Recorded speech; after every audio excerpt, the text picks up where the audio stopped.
Monsieur Montanari. Buongiorno. Bonjour. Je suis couturière aussi de métier et passionnée et je voulais savoir comment ont été vos débuts dans la couture ou dans le stylisme. La couture, je l'ai commencé chez mon papa. Parce que moi, j'ai fait des études jusqu'à la fin du lycée. Et après, puisque je ne pouvais pas être peintre chez mon papa, j'ai appris son métier pendant que j'étais étudiant. Et après, je voulais être peintre toute ma vie, parce que j'aimais dessiner. J'ai commencé à dessiner quand j'avais 7-8 ans. Et oui, j'ai eu la chance d'être né avec un peu le don du dessin. J'ai gagné un premier prix national à 13 ans pour des dessins que j'avais faits. À l'âge de 18-20 ans, j'ai connu Rosanna. Ma grand-mère, elle n'était pas là, elle m'a dit « Mais qu'est-ce qu'elle fait ?» Et j'ai dit « Elle apprend la couture, fait encore mieux !» Rosanna, avant qu'on se marie, elle était chef dans une grande usine qui s'appelle, qu'il existe aujourd'hui, Je peux le dire, la Maxmar. Je me sens la muette. Voilà. Alors, voilà. Donc, pour ça, elle est plus apte, Rosanna, à vous expliquer sa grande expérience. J'étais responsable de la qualité. Voilà. Alors, c'est-à-dire que les vêtements à l'usine, les vêtements finis De l'industrie. de l'industrie, les vêtements, une fois finis, ils passaient vers moi et puis moi j'ai contrôlé qu'il n'y ait pas de défauts et s'il y en avait, j'arrêtais, puis j'ai ramené pour les corriger, tout ça. Et après, quand j'ai connu Mino, je me suis mariée et bien j'ai tout abandonné pour me mettre à coudre avec lui. D'accord. Comme lui, il n'aimait pas coudre, moi, je faisais la... Et puis moi, je savais très bien coudre, mais pas faire les patrons. D'accord. J'avais Donc pas vous étiez appris à faire, complémentaires. ouais. Mais elle avait un œil formidable. Elle faisait des robes, des vestes, avec quelles épingles, sans connaître rien de patronage. Ah, de j'avais style. appris... Un moulage. Elle faisait du moulage. Voilà, et j'avais appris comme ça chez une couturière où j'avais appris à coudre. Et c'était la seule qui faisait ça à ce Oui. moment-là. Hein. Oui. Et vraiment, elle construisait les vêtements sur le mannequin. Sur le mannequin, du moulage. Mais vraiment, pour moi, c'était extraordinaire parce que je connaissais personne d'autre qui faisait ça. D'habitude, on fait C'est du patronage à plat. Patronage, tandis que là, elle mettait elle fabriquait vraiment les vêtements sur le mannequin. Puis après, il fallait tout passer, les fils, passer comme ça, et puis il le mettait à plat. Et de là, elle coupait. Mais elle faisait des choses extraordinaires.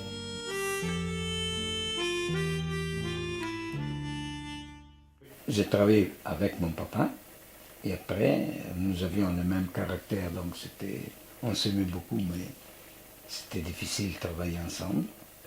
Donc on a décidé de partir tout seul à Rome avec de petites valises. J'étais couturier avec elle à notre compte à Rome. Les premières années, les 2 années, c'était un peu dur, commencer, parce que personne ne me connaissait. Et après, les gens ont commencé à avoir une belle clientèle de haut niveau. Et j'avais gagné un premier prix parce qu'on avait fait des défilés en toute l'Italie. Et la presse, il a parlé de nous. J'avais inventé la mode, il s'appelait les grilles argentaires. J'avais fait un smoking avec des fils d'argent. Et ça, il a plu un peu dans toute l'Italie. On a commencé à les connaître à Rome. Et Rosanna, il m'a aidé énormément. Hein. Si elle n'était pas à mon côté, probablement, on ne sait pas, on n'aurait pas fait ce qu'on a fait. Et sa maman, elle m'en a toujours voulu, jusqu'à quelques années avant sa mort, parce qu'elle disait que je lui ai volé sa fille. Mais pas volé parce qu'on s'était mariés, parce qu'il m'avait amené en France. Alors Non, que, à Rome, que j'avais accepté. D'abord, à Rome. Mais comme j'avais toujours dit ben, Rome c'était aussi loin que la France, Ben oui, à l'époque. presque de Reggio Emilia, de ma ville natale. Et, alors que j'avais toujours dit que j'aurais jamais, jamais, jamais quitté ma ville natale. Et après, 6 mois après mariée, je suis partie à Rome et puis en France. Et ça, pour elle, c'était lui le responsable. Alors que moi, j'avais accepté de partir et il ne m'a pas forcé. Mais c'est vrai qu'ils en ont souffert, mes parents. Et en plus, d'un côté, elle était contente parce qu'elle dit j'aime et je vais me marier avec un couturier, donc je quitterai jamais ma ville. 6 mois après, on est parti, tous les deux tout seuls, à Rome, avec deux valises vides. C'est que moi, à ce moment-là, j'étais enceinte de Claudia, on était à Rome et puis on faisait tout nous-mêmes. Et moi, j'arrivais plus tellement à assumer parce que j'avais Alexandre Petit et puis après j'ai eu Claudia.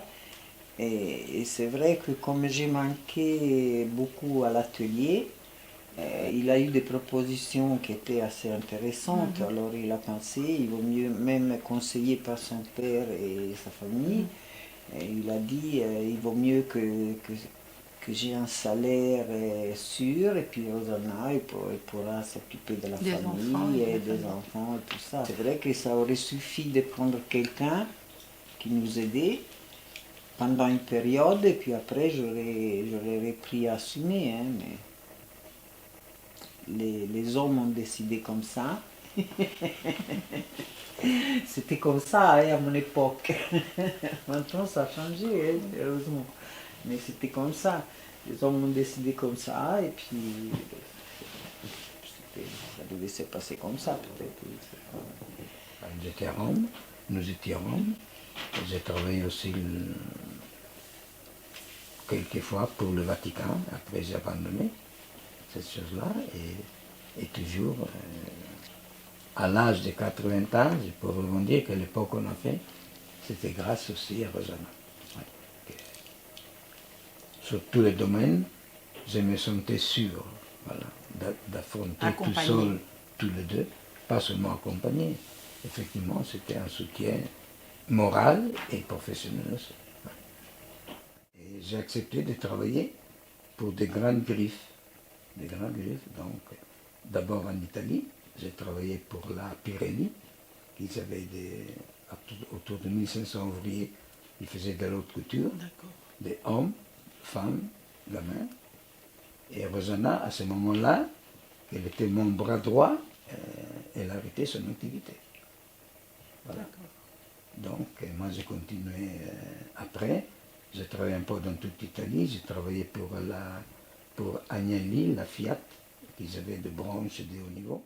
Ils ont vu un défilé que j'avais fait en Italie, par une grande griffe italienne, à Port de Versailles. Des chercheurs de tête en Suisse, ils ont cherché où j'ai travaillé en Italie. Ils ont pris des contacts et ils m'ont convaincu à venir à Paris. Et donc, après, j'ai continué l'activité de styliste à Paris et après à Tours.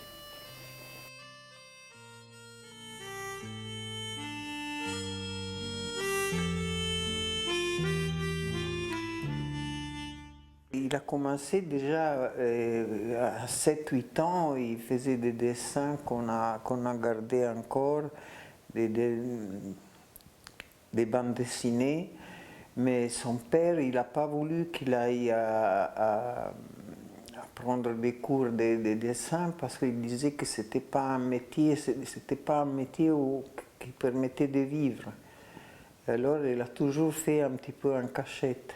Et quand on s'est marié, après, il a commencé à peindre, même avant, hein, même avant. Mais toujours en cachette et en désaccord avec son père parce qu'il disait que c'était pas un métier. Et il était styliste, modéliste à la mode. Et alors en parallèle, il faisait des tableaux et des expos. Quand il a vraiment commencé à faire les clowns, c'est parce qu'il disait que nous sommes tous des clowns, qu'on a un visage pour les autres et le vrai visage, il est caché. Mais en fait, il aimait beaucoup les autres. Si on le connaissait superficiellement, on aurait dit qu'il pensait à lui, que c'était à lui avant tout. Mais ce qui l'intéressait plus, c'était les gens simples.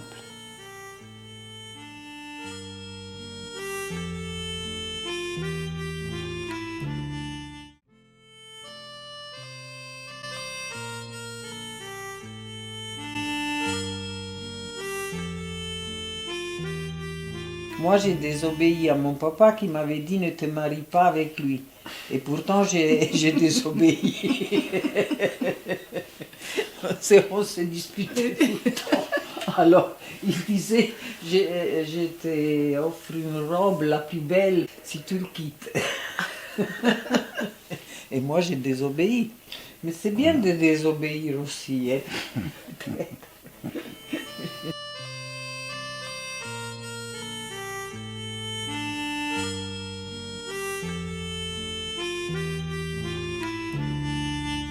Fischia il vento, urla la bufera, scarpe rotte, pur bisogna andare a conquistare la rossa primavera, dove sorge il sol dell'avvenir. A conquistare la rossa primavera, dove sorge il sol dell'avvenir. Ogni contrada è patria del ribelle, ogni donna a lui dona un sospir. Nella notte lo guidano le stelle, forte il cuore, il braccio nel colpir. Nella notte lo guidano le stelle, forte il cuore, il braccio nel colpir. Se ci coglie la crudele morte, dura vendetta verrà dal partigian. Ormai sicura è già la dura sorte del fascista vile traditor. Ormai sicura è già la dura sorte del fascista vile traditor. Cessa il vento, calma è la bufera, torna a casa il fiero partigian. Sventolando la rossa sua bandiera, vittoriosi al fin liberi siam. Sventolando la rossa sua bandiera,